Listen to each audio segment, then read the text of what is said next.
আমন্ত্রণ দেশ বাংলায়, সঙ্গে আছে আমি লাবণ্য রহমান। শুরুতেই সংবাদ শিরোনাম। যশোরে সরকারি মুরগির প্রজনন খামারে বার্ড ফ্লু শনাক্ত, মেরে ফেলা হয়েছে 2000-এরও বেশি মুরগি। এবং জমে উঠেছে ঈদের কেনাকাটা, ভারতীয় পোশাক কিছুটা কম আসায় পছন্দের তালিকায় দেশি পোশাক।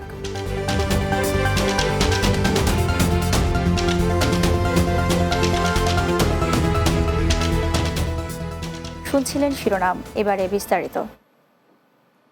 যশোরে সরকারি মুরগির প্রজনন ও উন্নয়ন খামারে অ্যাভিয়ান ইনফ্লুয়েঞ্জা বা বার্ড ফ্লু শনাক্ত হয়েছে। যশোর জেলা প্রাণী সম্পদ কর্মকর্তা ডাক্তার রাশিদুল হক জানান, গত 12 মার্চ খামারে মুরগি মারা যাওয়ায় নমুনা ঢাকার ল্যাবে পাঠানো হয়। পরীক্ষায় রিপোর্ট পজিটিভ হলে 13 ও 16 মার্চ 2 ধাপে খামারের 6টি শেডের 2 সহস্রাধিক মুরগি মেরে ফেলে পুঁতে দেওয়া হয়। একই সাথে শেড খালি করে পরিষ্কার ও জীবাণুনাশক দিয়ে পরিষ্কার করা হয়েছে। তিনি বলেন, এতে খামারিদের আতঙ্কিত হওয়ার কিছু নেই, সতর্কতা অবলম্বন করার জন্য পরামর্শ দেন তিনি। ঈদ উল ফিতরকে সামনে রেখে জমে উঠেছে কেনাকাটা। ঈদ যত কাছাকাছি ততই বাড়ছে বেচাকেনা।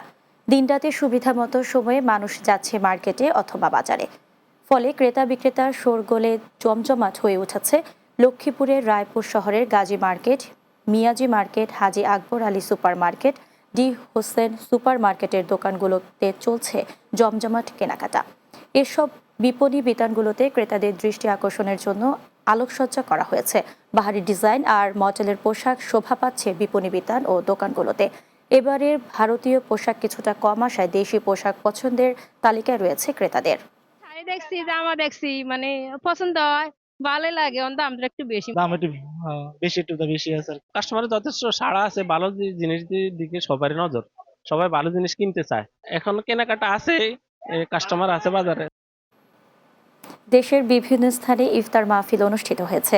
এছাড়া ঈদ উপলক্ষে অসহায় ও দুস্থদের মাঝে বিভিন্ন ঈদ উপহার সামগ্রী বিতরণ করা হয়। প্রতিনিধিদের পাঠানো তথ্য ছবিতে সুরাইয়া সীমার ডেস্ক রিপোর্ট।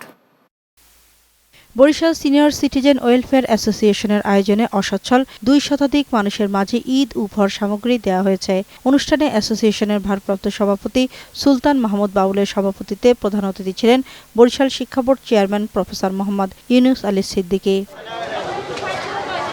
ময়মনসিংহের নান্দাইলে বিশেষ চাহিদা সম্পন্ন শিশুদের নিয়ে ঈদের ফ্রি হাট কর্মসূচি অনুষ্ঠিত হয়েছে। উপজেলার ফুলবাড়িয়া বুদ্ধি প্রতিবন্ধী ও অটিস্টিক বিদ্যালয় মাঠে ব্যতিক্রম এই হাটের আয়োজন করে মুক্তির বন্ধন ফাউন্ডেশন। হাট থেকে বিনামূল্যে শতাধিক প্রতিবন্ধীর হাতে জামা, জুতো সহ বিভিন্ন পণ্য তুলে দেন স্বেচ্ছাসেবকরা। নোয়াখালীর এনায়েতপুর মানব কল্যাণ ফাউন্ডেশনের উদ্যোগে ইফতার ও দোয়া অনুষ্ঠিত হয়েছে। স্থানীয় স্কুল মাঠে আয়োজিত অনুষ্ঠানের প্রধান অতিথি ছিলেন বিশিষ্ট ব্যবসায়ী বাহরাইন প্রবাসী পারভেজ পলাশ। লক্ষ্মীপুরের রায়পুর উপজেলা মোহাম্মদিয়া হাফিজিয়া ও এতিমখানার হিফজ মাদ্রাসার শিক্ষার্থীদের মাঝে ঈদ উপহার দেওয়া হয়েছে। শিক্ষার্থীদের হাতে পাঞ্জাবি তুলে দেন উপজেলা নির্বাহী অফিসার মোহাম্মদ ইমরান খান সহ অন্যরা। পবিত্র ঈদ উল ফিতর উপলক্ষে ব্রাহ্মণবাড়িয়ায় জেলা আনসার ও গ্রাম প্রতিরক্ষা বাহিনীর আয়োজনে 300 ভাতাভোগী আনসার ও বিডিবি সদস্যদের মাঝে ঈদ উপহার সামগ্রী বিতরণ করা হয়েছে। জেলা কমান্ড্যান্ট এর কার্যালয়ে অনুষ্ঠানে উপস্থিত ছিলেন সার্কেল অ্যাডজুটেন্ট মোহাম্মদ তহিদ মিয়া, সদর উপজেলার প্রশিক্ষক শৈলেন দেবনাথ সহ অনেকে। বান্দরবনের বংছড়িতে প্রধান উপদেষ্টার ত্রাণ তহবিল থেকে বস্ত্র বিতরণ করা হয়েছে। এতে প্রধান অতিথি ছিলেন উপজেলা নির্বাহী অফিসার মোহাম্মদ সাইফুল ইসলাম। বরিশালের উজিরপুরে ইউসুফ জাহানারা নুরানী হাফেজিয়া মাদ্রাসার উদ্যোগে ইফতার ও দোয়া মাহফিল অনুষ্ঠিত হয়েছে। উপজেলার উত্তর দাহামুড়া মাদ্রাসা কমপ্লেক্সের পরিচালক মাওলানা মোহাম্মদ আমির হোসেন আব্দুল হান্নানের আয়োজনে ইফতার ও দোয়া মোনাজাত অনুষ্ঠিত হয়। কুমিল্লায় আনসার ও বিডিবি সদস্যদের মাঝে ঈদ উপহার সামগ্রী বিতরণ করা হয়েছে। নগরীর রামমালা আনসার ও বিডিবি কার্যালয়ে অনুষ্ঠানের প্রধান অতিথি ছিলেন কুমিল্লা রেঞ্জের রেঞ্জ কমান্ডার মাহবুবুর রহমান।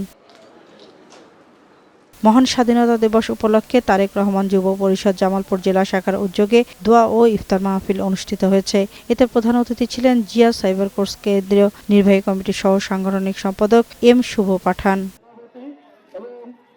যশোর চৌগাছা উপজেলা বিএনপির উদ্যোগে আলোচনা সভা ও ইফতার মাহফিল অনুষ্ঠিত হয়েছে। উপজেলার দিঘড়ি গ্রামে অনুষ্ঠানের প্রধান অতিথি ছিলেন চেম্বার অব কমার্স যশোরের সভাপতি ও জেলা বিএনপি সদস্য মিজানুর রহমান খান। সিরাজগঞ্জে ফেসবুক থেকে সংগৃহীত অর্থে 260টি অসহায় ও দরিদ্র পরিবারের মাঝে ঈদ উপহার সামগ্রী দেওয়া হয়েছে। সমাজকর্মী মামুন বিশ্বাসের উদ্যোগে ঈদ সামগ্রী তুলে দেওয়া হয়। পবিত্র ঈদ উল ফিতর উপলক্ষে ঢাকার কেরানীগঞ্জে অসহায় 5,000 নারীর মাঝে খাদ্য সামগ্রী বিতরণ করা হয়েছে।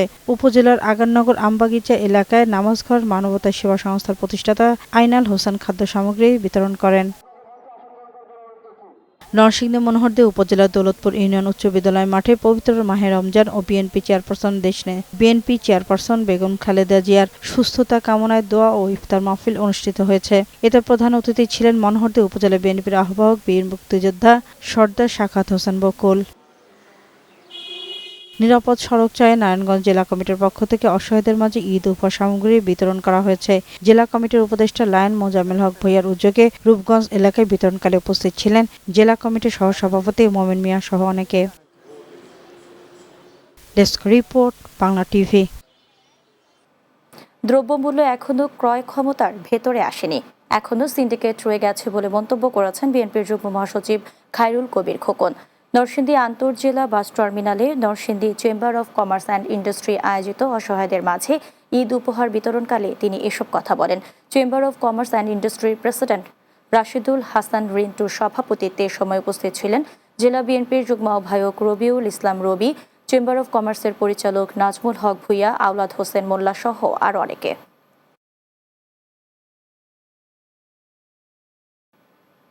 দেশ বাংলায় নিচ্ছি বিরতি, ফিরে এসে অন্যান্য সংবাদের সাথে আরও যা থাকছে। বিয়ের জন্য চাপ দেয় চট্টগ্রামে পোশাক শ্রমিক জ্যোৎস্না বেগমকে গলা টিপে হত্যার অভিযোগ, প্রেমিক রূপী ঘাতক নয়ন বড়ুয়া গ্রেফতার।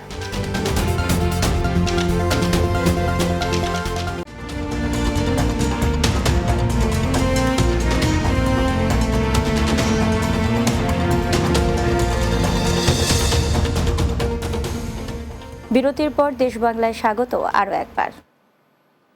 পবিত্র ঈদ উল ফিতর উপলক্ষে নৌপথের সার্বিক নিরাপত্তায় বাংলাদেশ কোস্টগার্ড পশ্চিম জোন অবৈধ কর্মকাণ্ড প্রতিরোধ এবং নৌপথে নিরাপত্তায় নিয়মিত টহল যৌথ অভিযান পরিচালনা করছে।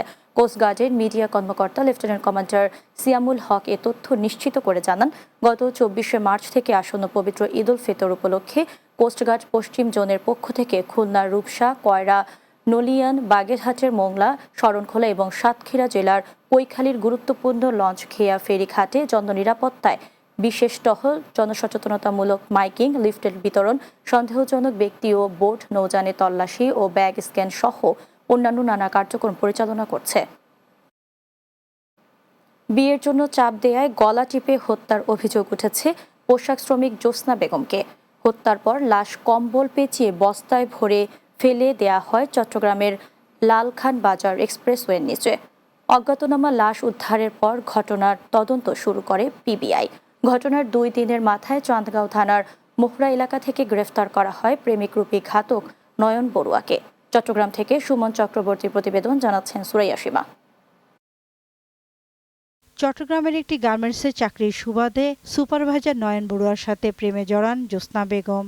তারা গত ফেব্রুয়ারি মাসে নগরের ইপিজেডের বন্দরটিলা এলাকার কামাল ম্যানশনের নিচতলায় স্বামী স্ত্রী পরিচয়ে বাসা ভাড়া নিয়ে থাকাও শুরু করেন। তবে মাস না পেরোতেই জ্যোৎস্না তার প্রেমিক নয়নকে ধর্মান্তরিত হয়ে বিয়ের জন্য চাপ দিলে নয়ন অস্বীকৃতি জানান। এখান থেকেই শুরু হয় তাদের মধ্যে দ্বন্দ্ব। সর্বশেষ গত 22 মার্চ তাদের মধ্যে এ নিয়ে বাক বিতণ্ডা হয়। এক পর্যায়ে উত্তেজিত হয়ে জ্যোৎস্নাকে গলা টিপে হত্যা করেন নয়ন। তারপর জ্যোৎস্নার মরদেহ কম্বল পেঁচিয়ে প্লাস্টিকের বস্তায় ভরে রিকশাযোগে লালখান বাজারের এক্সপ্রেসওয়ের নিচে ফেলে দিয়ে পালিয়ে যান। ওই দিনই মরদেহ উদ্ধার করে খুলশী থানা পুলিশ। এ ঘটনায় জ্যোৎস্নার বড় বোন হত্যা মামলা দায়েরের পর মাঠে নামে পুলিশ ব্যুরো অব ইনভেস্টিগেশন। অভিযানে 23 মার্চ প্রেমিক নয়ন বড়ুয়াকে গ্রেফতার করা হয়। গ্রেফতারের পর নয়ন হত্যাকাণ্ডের কথা স্বীকার করেন। গতকালকে আমরা সেখানে গিয়েছি, তার বাসার অন্যান্য বাসিন্দাকে জিজ্ঞেস করি, তারা ভিকটিমকে শনাক্ত করেছে, আসামিকেও শনাক্ত করেছে। যে বস্তাটি আমরা পেয়েছিলাম এলিভেটেড এক্সপ্রেসের নিচে, ঠিক সেই বস্তাটি একটা রিক্সা করে ওই বাসা থেকে বের হওয়ার যে সিসিটিভি ফুটেজ সেটা আমরা সংগ্রহ করেছি এবং নয়নপুরা অকপটে সব কিছু স্বীকার করেছে। নয়নের সঙ্গে সম্পর্ক হওয়ার পর 2024 সালের সেপ্টেম্বরে জ্যোৎস্না আগে স্বামীকে তালাক দেন। অন্যদিকে স্ত্রী সন্তান থাকায় প্রেমিকা জ্যোৎস্নাকে বিয়ে করতে অস্বীকৃতি জানান নয়ন। বিয়ে না করলে জ্যোৎস্না নয়নকে মামলার হুমকি দেয়াতে এমন হত্যাকাণ্ডের ঘটনা ঘটতে পারে বলে মনে করছেন মামলার তদন্তকারী কর্মকর্তারা। Desk report, Bangla TV. পঞ্চগড়ের বোদা উপজেলার বোয়ালমারী এলাকায় করতোয়া নদীতে শুরু হয়েছে সনাতন ধর্মাবলম্বীদের 3 দিনব্যাপী বারুণী মহাস্নান উৎসব। প্রতি বছরের মতো এবারও 27 মার্চ থেকে শুরু হওয়া এই মহাস্নান চলবে 29 মার্চ সন্ধ্যা পর্যন্ত। উত্তরাঞ্চলের হিন্দু সম্প্রদায়ের কয়েক লাখ পুণ্যার্থী ও ভক্ত করতোয়া নদীতে স্নান শুরু করেছেন। এতে পুণ্যার্থী ও ভক্তদের মিলন মেলায় পরিণত হয়েছে পঞ্চগড়ের এই তীর্থস্থান। করতোয়া নদীর এই স্থানে নদীর প্রায় 1 কিলোমিটার এলাকা পর্যন্ত মানুষের ভিড় লক্ষ্য করা গেছে। পুণ্যস্নান উপলক্ষে বসেছে বারুণী মেলা।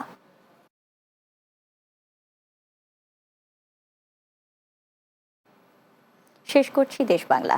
যাওয়ার আগে সংবাদ শিরোনামগুলো জানিয়ে দিচ্ছি আরও একবার। যশোরে সরকারি মুরগির প্রজনন খামারে বার্ড ফ্লু শনাক্ত, মেরে ফেলা হয়েছে 2000-এরও বেশি মুরগি।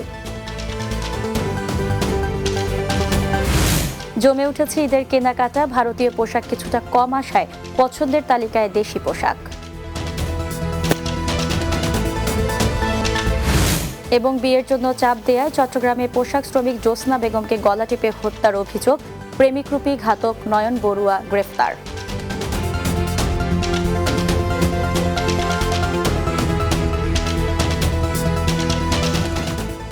এই ছিল দেশ বাংলায়। আমাদের পরবর্তী সংবাদ বিকেল 4:30 দিনের বাংলা দেখার আমন্ত্রণ রইল। এতক্ষণ সঙ্গে থাকার জন্য ধন্যবাদ সবাইকে।